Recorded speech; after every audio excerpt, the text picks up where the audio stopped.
सोमवार मी त्यांना आव्हान दिलं, माझी ईडी लावा. त्यांचा जावई 2.5 वर्ष 3 वर्ष त्या ठिकाणी जेलमध्ये जाऊन आला. त्यांच्या पत्नींना फक्त जाऊ दिलं नाही आम्ही, महिला म्हणून थोडं लवचिकता त्याच्यामध्ये घेतली.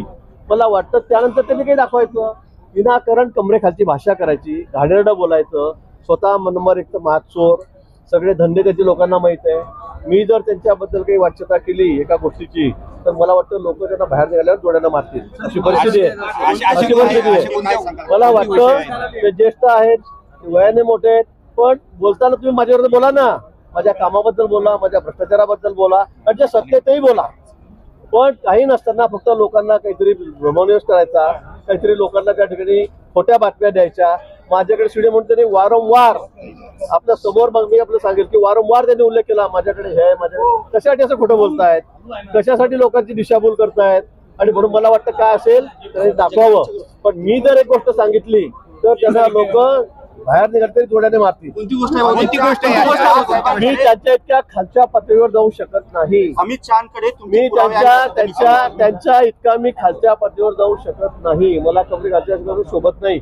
मी 7 वर्ष टर्म झाले, मला 7 टर्म 35 वर्ष झाले. मी आमदार आहे, मी मंत्री होतोय. पण हे बघून त्यांची इतकी जळफळाट होते, त्यांचे इतके वाईट दिवस आलेले त्यांना तर सध्या, ते बघून त्यांची इतकी जळफळाट होते की ते वाटतं तसे बेभान स्टेटमेंट करतायत. मला वाटतं एक तरी पुरावा त्यांनी द्यावा, बडबड नाही करायची.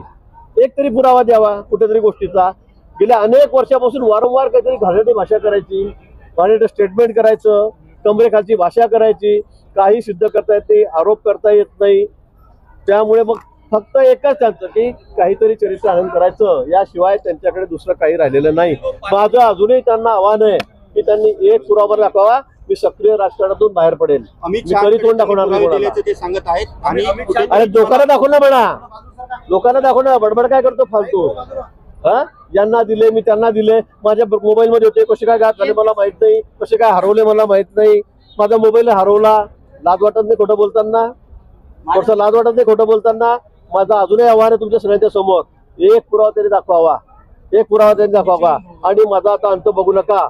मी जर एका गोष्टीचा खुलासा केला तर खडसे तोंड काळं करूनच बाहेर पडावं गेला हेल्मेट लावून बोलायला. मी कमरेखालची भाषा करत नाही. मी त्या खालच्या थराचा माणूस नाही. मी त्या खालच्या थराचा माणूस नाही. घरातलीच गोष्ट आहे, पण मी ती बोलणार नाही. मला बोलायला लावू नका.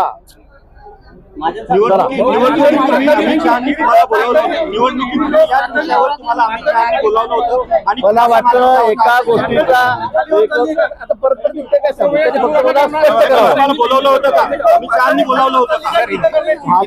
खोटं आहे. मला कोणी माझ्या नेत्यांना माझ्या विश्वास आहे, कोणी मला बोलवलं नाही, कोणी मला विचारला नाही. या माणसाने एका बंधू पत्रकाराला सांगून त्याला ह्या भाषा उचलायला लावला आणि त्याच्या माध्यमातून हा सगळा विषय चाललेला आहे. हा विषय चाललेला आहे. कोण म्हटलं? ठीक आहे ना, असतील ना. पण आता आज टेक्निकली मुख्यमंत्री देवेंद्रजी आहेत, असू शकतात ना. त्यांचे नेते आहेत, त्यांच्या मनामध्ये ते मुख्यमंत्री असतील तर असू शकतात. त्यात वाईट काय आहे? असू शकतात, म्हणू शकतात. त्याच्या बाबतीमध्ये मला असं वाटतं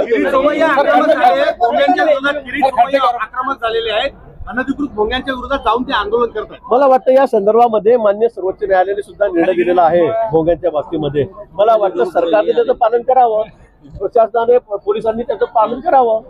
किरीट सोमय्यांची हीच मागणी आहे. मला वाटतं ते काही चुकीची आहे मला असं वाटत नाही. चला मला जाऊ.